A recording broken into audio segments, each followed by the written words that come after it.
pour qu'en évaluation, tu sois beaucoup plus sûr de toi, beaucoup plus confiant, que tu puisses gérer ton temps et aussi gérer ton stress. Oh my God. When the East is in the house. Oh my God. When the East is in the house. Oh my God.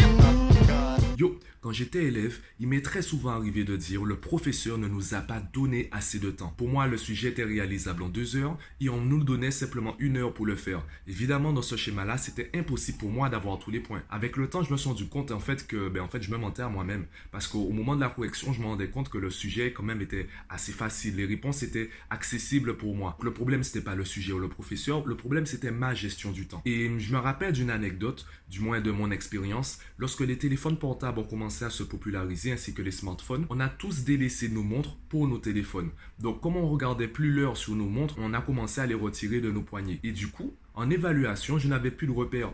Puisque le téléphone, tu le sais aussi bien que moi, était interdit dans les cours et surtout dans les évaluations.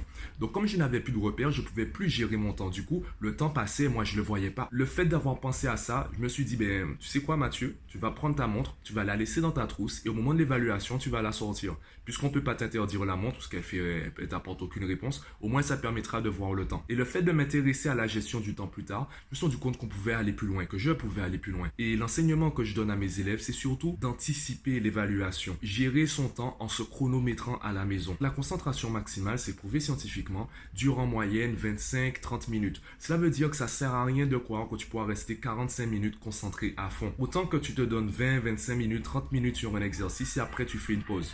Et pour être capable de faire ça en évaluation, il faut que tu t'entraînes. Et à quel moment tu t'entraînes? Quand tu travailles à la maison. Donc en faisant des exercices avec chronomètre ou compte à rebours, ça te permet de savoir exactement à quelle vitesse tu travailles. Je te le rappelle, en évaluation, il ne s'agit pas simplement de travailler bien, il faut aussi travailler vite. Donc si à aucun moment tu travailles ta vitesse, tu risques à chaque fois de manquer de temps. À la maison, chronomètre-toi, travaille ta vitesse, travaille ta gestion du temps pour qu'en évaluation, tu sois beaucoup plus sûr de toi, beaucoup plus confiant, que tu puisses gérer ton temps et aussi gérer ton stress. Donc partage-moi ton avis en commentaire de la vidéo. Passe sur le site voir les différentes formations. J'ai des formations pour la préparation aux examens et la gestion du stress entre autres. Pense aussi à t'abonner aux chaînes YouTube et aux autres plateformes de streaming. Ça permettra d'avoir les dernières informations. Pense aussi à laisser un commentaire sous la vidéo et moi je te dis à bientôt.